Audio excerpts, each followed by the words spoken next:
আসসালামু আলাইকুম প্রিয় দর্শক, আমি হাসিব মারজান আপনাদের সবাইকে আমন্ত্রণ জানাচ্ছি চ্যানেল আই সংবাদে। আর বিস্তারিত সংবাদের শুরুতেই জানিয়ে দিচ্ছি ফ্রেশ আটা, ময়দা, সুজি। সংবাদ শিরোনামগুলো। রানিং স্টাফদের কর্মবিরতিতে সারা দেশে ট্রেন চলাচল বন্ধে যাত্রীদের দুর্ভোগ। রাজশাহীতে স্টেশনে বিক্ষুব্ধদের ভাঙচুর।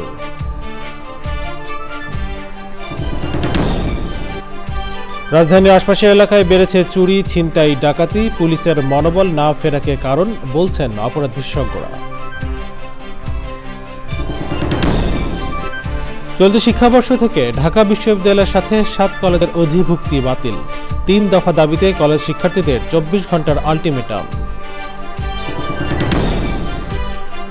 চাকরি জাতীয়করণের ঘোষণা না আসা পর্যন্ত আন্দোলনের হুঁশিয়ারি স্বতন্ত্র ইবতেদায়ী মাদ্রাসা শিক্ষকদের। পুলিশের হামলার বিচার দাবি। এবং বিপিএলে খুলনাকে হারিয়ে বরিশালের টানা 5ম জয়। সিলেটকে হারিয়ে প্লে অফের সমীকরণে টিকে রইল দুর্বার রাজশাহী।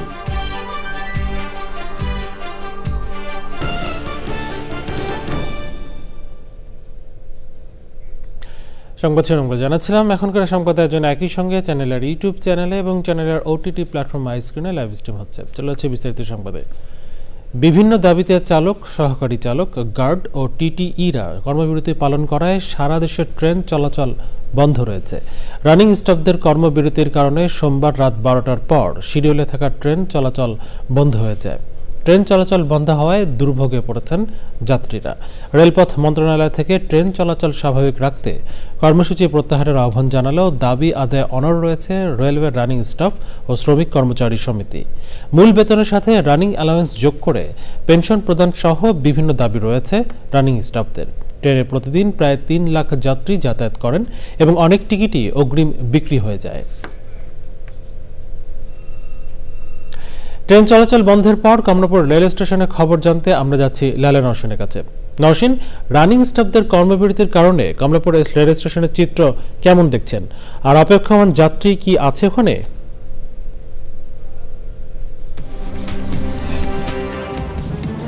জানতে পেরেছি যে রেলের স্টাফগণ অ্যালায়েন্স বৃদ্ধি সহ কর্মঘণ্টা কমানো সহ বিভিন্ন দাবিতে কিন্তু আজকে কর্মবিরতি ঘোষণা করেছে এবং তাদের দাবি দেওয়া পূরণ করা হবে এমন বিজ্ঞপ্তি কিন্তু প্রকাশ করেছিল রেলপথ মন্ত্রণালয় থেকে। তারপরও কিন্তু আমরা দেখেছি যে এই কর্মবিরতি সকাল থেকে শুরু হয়েছে এবং একই সাথে সাধারণ যে জনগণ যারা জানে যে আজকে থেকে কর্মবিরতি পালন করার কথা, তারপর কিন্তু যারা টিকিট আগে থেকে কেটেছেন তারা কিন্তু আজকে সকাল থেকেই কমলাপুর রেল স্টেশনে ভিড় করেছেন। এবং সকাল থেকে কিন্তু আপনি জানেন সকাল থেকে ভোর থেকে কমলাপুর রেল স্টেশনে প্রায় ভোর 6টা থেকে বিভিন্ন যে আন্তনগর ট্রেনগুলো আছে, দূর দূরান্ত উত্তরবঙ্গ, দক্ষিণবঙ্গ যে ট্রেনগুলো আছে, এই ট্রেনগুলো কিন্তু কমলাপুর রেল স্টেশন থেকে সকাল থেকে ছাড়ে এবং আজকে সকাল থেকে কোনো ট্রেনই কিন্তু কমলাপুর রেল স্টেশন ত্যাগ করেনি এবং বিভিন্ন প্রায় অসংখ্য শত শত যাত্রী কিন্তু কমলাপুর রেল স্টেশনের যে প্ল্যাটফর্মের বাইরে তারা অবস্থান করছে এবং দূর দূরান্তে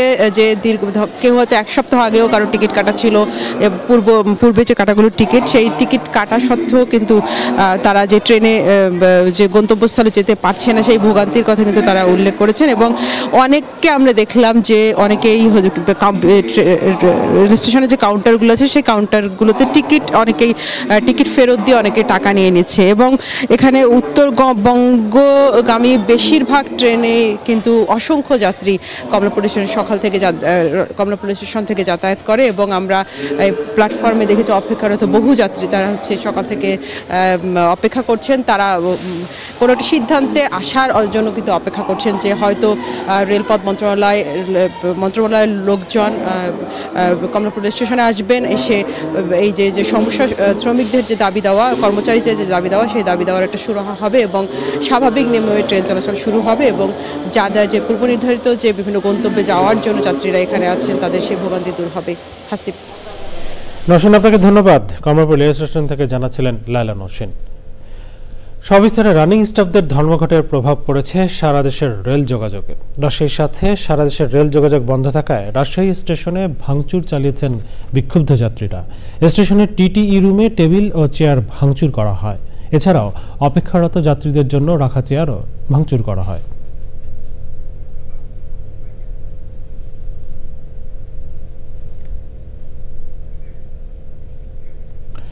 সম্প্রতি রাজধানীর আশপাশে বিভিন্ন এলাকায় চুরি, ছিনতাই, ডাকাতি ও চাঁদাবাজির ঘটনা বেড়েছে। এসব ঘটনায় কয়েক মাসে 7 জন নিহত হয়েছেন। সমাজ ও অপরাধ বিশেষজ্ঞরা বলছেন, 5 আগস্টের পর আইন শৃঙ্খলা রক্ষাকারী বাহিনীর নাজুক অবস্থা ও মনোবল ফিরে না আসায় অপরাধীরা সেই সুযোগ নিচ্ছে। ডিএমপি বলছে, অপরাধপ্রবণ এলাকাগুলোতে নজরদারি ও টহল বাড়ানো হয়েছে। রিপোর্ট করছেন শাকির আদনান।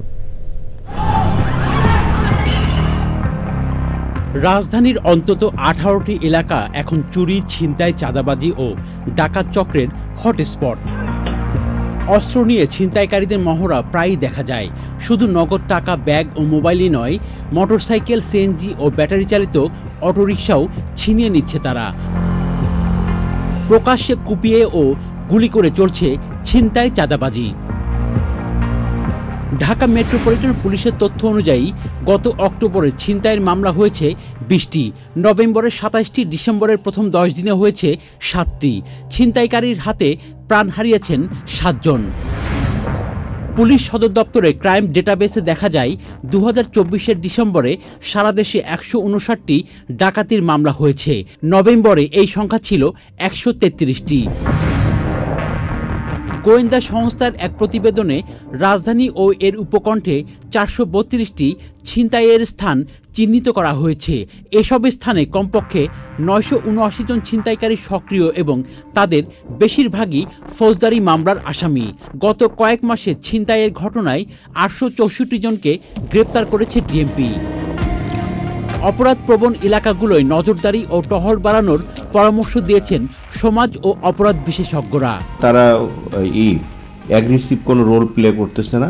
এই তো জনগণের মধ্যে পুলিশ বা আইন শৃঙ্খলা বাহিনী নিয়ে তেমন কোনো ভীতি ভাব নাই, যার জন্য অবাধে কিন্তু আইন শৃঙ্খলা পরিস্থিতি অবনতি হচ্ছে এবং চুরি, ছিনতাই এগুলো বাড়ছে। আইন শৃঙ্খলা বাহিনীর মধ্যে যদি একটা কোঅর্ডিনেটেড অ্যাপ্রোচ হয় তাহলে আমার মনে হয় যে এগুলো ধীরে ধীরে আসলে কমে আসার সম্ভাবনা রয়েছে। ডিএমপি বলছে, অপরাধী যেই হোক তাকে আইনের আওতায় আনা হচ্ছে। রাত্রেবেলা যে টহল কার্যক্রম সেটা বাড়ানো হয়েছে, আমাদের চেকপোস্ট স্থাপন এটা চলছে রীতিমতো, তারপরে গোয়েন্দা নজরদারি বাড়ানো হয়েছে। আর যারা বিভিন্ন অভ্যাসগত অপরাধী রয়েছে, ছিনতাইকারী, চাঁদাবাজ, তাদেরকে আটক করা হচ্ছে এবং আইনের আওতায় নিয়ে আসা হচ্ছে। আইন শৃঙ্খলা পরিস্থিতির নিয়ন্ত্রণে সর্বোচ্চ চেষ্টা চলছে বলে জানিয়েছে police. Shakir Adnan, channel I, Dhaka. নির্বাচনের জন্য বিএনপি চাপ দিলেও চলতি বছরের জুলাই আগস্টে জাতীয় নির্বাচন হওয়া সম্ভব নয় বলে মনে করে ইসলামী আন্দোলন বাংলাদেশ, খেলাফতে মজলিস ও জমিয়তে উলামায়ে ইসলাম বাংলাদেশ। প্রধান উপদেষ্টার ঘোষণা অনুযায়ী চলতি বছরের ডিসেম্বরে জাতীয় নির্বাচন হলে দেশের জন্য মঙ্গলজনক হবে বলে মনে করেন দলগুলোর নেতারা। রিপোর্ট করছেন তাফহিমুল ইসলাম। 2025 সালের শেষ দিক থেকে চলতি বছরের শেষে অথবা আগামী বছরের মাঝামাঝিতে জাতীয় নির্বাচন হতে পারে প্রধান উপদেষ্টার এমন বক্তব্যের পর চলতি বছরে নির্বাচনের দাবি জানিয়ে আসছে বিএনপি। জুলাই আগস্ট এর মধ্যেই নির্বাচন সম্ভব। ইসলামী দলগুলো বলছে, ডিসেম্বরে নির্বাচন না হলে অন্তর্বর্তী সরকারের বিষয়ে প্রশ্ন তৈরি হবে। সংস্কার চাই, তবে নির্বাচনটা খুব বেশি দেরি হয়ে যাক এটা আমরা চাই না। খুব বেশি ডিলে হওয়াটা আমি মনে করি উচিত হবে না। জুলাই মাসে বর্ষা হল আমাদের দেশে, বর্ষার নির্বাচন 15 মাস হয়ে যায়, কাজে নির্বাচনটা হওয়া উচিত। ডিসেম্বর পার না করা উচিত, আগে পার করলে কিন্তু প্রশ্ন উঠবে না। আসলে দেখেন, ডিসেম্বরের মধ্যে নির্বাচন আদৌ সম্ভব না, এটা আমি মনে করি। কারণ যে সংস্কারগুলি হাতে নিয়েছে সেই সংস্কারগুলি যদি না করা হয় তাহলে নির্বাচন অবাধ হবে না, গ্রহণযোগ্য নির্বাচন হবে না। ইসলামী দলগুলোর জোট করলে বহির্বিশ্বে বাংলাদেশ নিয়ে বিরূপ প্রতিক্রিয়া তৈরি হবে না বলে মনে করছেন এই শীর্ষ নেতারা। ইসলাম বলেই তাদের জান বেরিয়ে যায়, এটা তো বলে লাভ নেই। ইসলামে শুধু আমরা কি ইসলামপন্থী পিতা ইসলামপন্থী দল নাই, এরা কি গভর্নমেন্টের ঘরে যায় না? এই এতদিন পূর্বে যারা এটাকে ট্রাম্প কার্ড হিসেবে ইউজ করেছে, এটাকে হাতিয়ার হিসেবে ইউজ করেছে, তাদের ক্ষমতাকে তারা দীর্ঘমেয়াদী করার জন্য অস্ত্র হিসেবে এটা ব্যবহার করেছে। বাস্তবতা বিবর্জিত একটা বিষয়। আদৌ এদেশে জঙ্গিবাদ নেই, আদৌ এসে উগ্রবাদ নেই। নির্বাচন আয়োজনের জন্য যতটুকু সংস্কার প্রয়োজন সেটুকু না করলে নির্বাচন দিলে ফ্যাসিবাদী শক্তি আবার ফিরে আসার আশঙ্কা রয়েছে বলে মনে করছেন এই রাজনৈতিক দলগুলো। তাফহিমুল ইসলাম, চ্যানেল আই, ঢাকা। ঢাকা বিশ্ববিদ্যালয়ের অধীনে থাকছে না সরকারি 7 কলেজ। সোমবার দুপুরে 7 কলেজের অধ্যক্ষদের সঙ্গে জরুরি বৈঠক শেষে এ সিদ্ধান্তের কথা জানান ঢাকা বিশ্ববিদ্যালয়ের উপাচার্য অধ্যাপক ডক্টর নিয়াজ আহমেদ। এই সিদ্ধান্তে স্বস্তি প্রকাশ করলেও 3 দফার দাবিতে 24 ঘন্টার আলটিমেটাম দিয়েছেন 7 কলেজের শিক্ষার্থীরা। লুৎফর রহমান সোহাগের রিপোর্ট। ঢাকা বিশ্ববিদ্যালয়ের আওতায় আসার পর থেকেই একাডেমিক ব্যবস্থাপনা নিয়ে অসন্তোষ প্রকাশ করে আসছে 7 কলেজের শিক্ষার্থীরা। রোববার রাতের সংঘর্ষের পর সোমবার টানাপোড়েনের এই সম্পর্ক চুকে গেল। শিক্ষা মন্ত্রণালয় গঠিত কমিটি ও অধিভুক্ত 7 কলেজের অধ্যক্ষদের বৈঠক সেরে ঢাকা বিশ্ববিদ্যালয়ের উপাচার্য ঢাকা বিশ্ববিদ্যালয়ের অধীনে 7 কলেজের না থাকার সিদ্ধান্ত জানান। আমরা অনারেবল সেপারেশনের পথে যাচ্ছি, যেটি আমাদের ঢাকা বিশ্ববিদ্যালয়ের শিক্ষার্থী এবং 7 কলেজের শিক্ষার্থীদের একটি কমন দাবি। 2024-25 শিক্ষাবর্ষ থেকেই ঢাকা বিশ্ববিদ্যালয়ের অধীনে আর ভর্তি না নেওয়ার ব্যাপারে সিদ্ধান্ত গ্রহণ করা হয়েছে। এ সিদ্ধান্তকে স্বাগত জানালেও ঢাকা বিশ্ববিদ্যালয়ের প্রভিসি মামুন আহমেদের পদত্যাগ ও শিক্ষার্থীদের উপর হামলায় জড়িত আইনশৃঙ্খলা বাহিনীর সদস্যদের বিচার দাবিতে বিক্ষোভ করেছে 7 কলেজের শিক্ষার্থীরা। দিয়েছে 24 ঘন্টার আলটিমেটাম। ঢাকা বিশ্ববিদ্যালয়ের প্রশাসন যদি প্রভিসির বিরুদ্ধে আমাদের দাবি মেনে না নেয় এবং তারা যদি আমাদের সাথে ঢাকা কলেজের শিক্ষার্থীদের কাছে ক্ষমা প্রার্থনা না করে, তাহলে ঢাকা কলেজ সহ 7 কলেজের সামনে থেকে অনির্দিষ্টকালের জন্য ঢাকা বিশ্ববিদ্যালয়ের বাস সহ কোনো যানবাহন চলবে না। 7 কলেজের একাডেমিক সংকট কাটাতে দ্রুত স্বতন্ত্র বিশ্ববিদ্যালয়ের রূপরেখা চেয়েছে শিক্ষার্থীরা। লুৎফর রহমান সোহাগ, চ্যানেল আই, ঢাকা। চাকরি জাতীয়করণের ঘোষণা না আসা পর্যন্ত কর্মসূচি চালিয়ে যাওয়ার ঘোষণা দিয়েছে স্বতন্ত্র ইবতেদায়ী মাদ্রাসা শিক্ষক ঐক্যজোট। সরকারকে আজ দুপুর 2টা পর্যন্ত আলটিমেটাম দিয়েছেন আন্দোলনরত শিক্ষকরা। সেই সাথে আন্দোলনকারীদের ওপর পুলিশের হামলার বিচার দাবি করেছেন তারা। পুলিশ জানিয়েছে, শিক্ষকদের দাবির বিষয়ে সরকার আলোচনা করছে।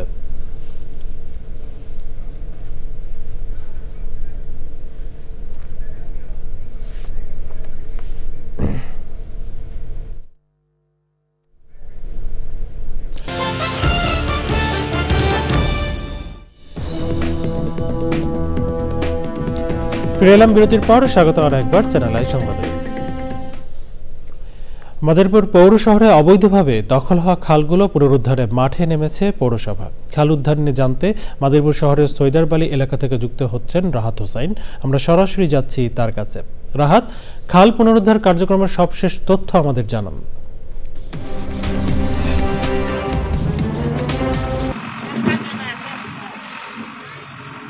ধন্যবাদ হাসিব। মাদারীপুর পৌরসভা 1875 সালের প্রথম শ্রেণীর পৌরসভাটি যখন স্থাপিত হয় তখন মাদারীপুর পৌরসভায় প্রায় 20টির অধিক খাল ছিল।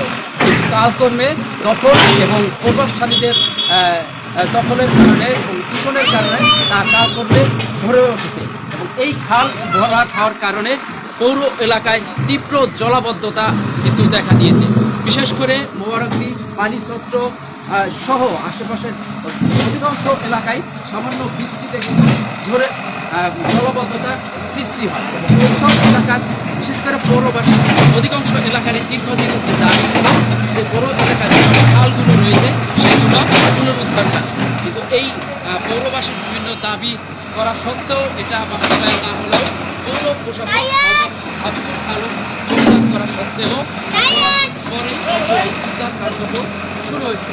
গতকালকে মাদারীপুরের সৈদারবাড়ি এলাকায় ঐতিহ্যবাহী সৈদারবাড়ি এলাকায় উদ্ধার অভিযান শুরু হয়েছে। আপনারা দর্শক দেখতে পাচ্ছেন, আজ সকাল 9টা থেকে কিন্তু আবার পুনরায় উদ্ধার কার্যক্রম শুরু হয়েছে। দীর্ঘ প্রায় 1 কিলোমিটারের অধিক এলাকা এই খাল যে বনখালীরা দখল করে রেখেছে এবং দূষণ হয়েছে,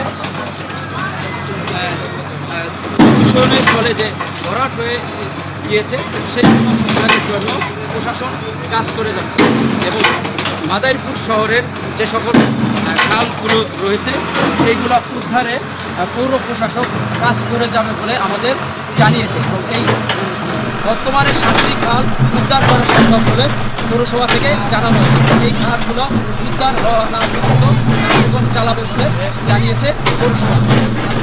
এই ছিল আমার কাছে খাল উদ্ধারের সর্বশেষ তথ্য। রাহাত, আপনাকে ধন্যবাদ।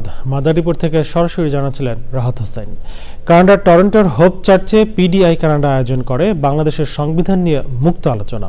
সংবিধান সংস্কার কমিশনের প্রস্তাব নিয়ে মূল আলোচনা উত্থাপন করেন সাংবাদিক এবং রাজনীতি বিশ্লেষক সৈকত রুশদি।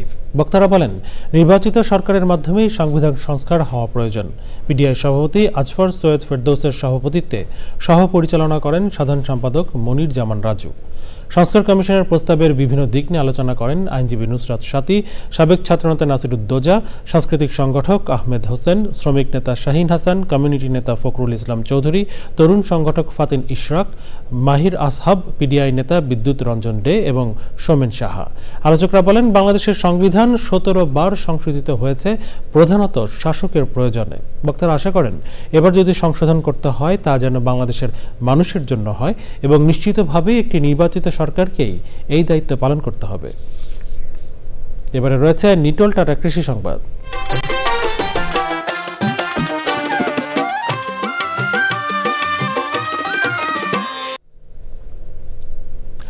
ভোলায় এবছর ক্যাপসিকামের বাম্পার ফলন হয়েছে। বিস্তীর্ণ মাঠ জুড়ে ক্যাপসিকামের সমারোহ নতুন সম্ভাবনার দুয়ার খুলে দিয়েছে চাষিদের।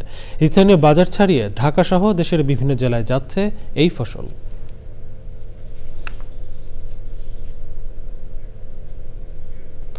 এখন দেখবেন প্রকৃতি সংবাদ।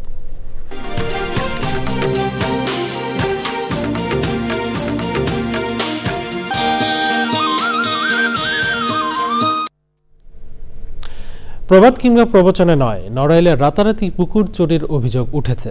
সুপেয় পানি সরবরাহ নিশ্চিতে পুকুর খনন ও পিএসএফ নির্মাণে কোটি টাকা আত্মসাৎ সহ জনস্বাস্থ্য প্রকৌশল অধিদপ্তরের প্রকৌশলীর বিরুদ্ধে ব্যাপক দুর্নীতির অভিযোগ স্থানীয়দের। জনকল্যাণে নেওয়া এই প্রকল্প এখন স্থানীয়দের গলার কাটা হয়ে উঠেছে। সংবাদ শেষ করবো, তবে যাওয়ার আগে ফ্রেশ আটা ময়দা সুজি সংবাদ শিরোনামগুলো জানিয়ে দিচ্ছে আরও একবার। রানিং স্টাফদের কর্মবিরতিতে সারা দেশে ট্রেন চলাচল বন্ধে যাত্রীদের দুর্ভোগ। রাজশাহীতে স্টেশনে বিক্ষুব্ধদের ভাঙচুর।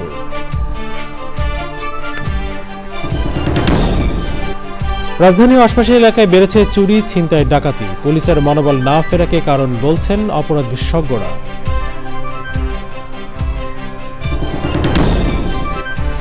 চলতি শিক্ষাবর্ষ থেকে ঢাকা বিশ্ববিদ্যালয়ের সাথে 7 কলেজের অধিভুক্তি বাতিল। 3 দফা দাবিতে কলেজ শিক্ষার্থীদের 24 ঘন্টার আলটিমেটাম। চাকরি জাতীয়করণের ঘোষণা না আসা পর্যন্ত আন্দোলনের হুঁশিয়ারি স্বতন্ত্র ইবতেদায়ী মাদ্রাসা শিক্ষকদের। পুলিশের হামলার বিচার দাবি। এবং বিপিএলে খুলনাকে হারিয়ে বরিশালের টানা 5ম জয়। সিলেটকে হারিয়ে প্লে অফের সমীকরণে টিকে রইল দুর্বার রাজশাহী।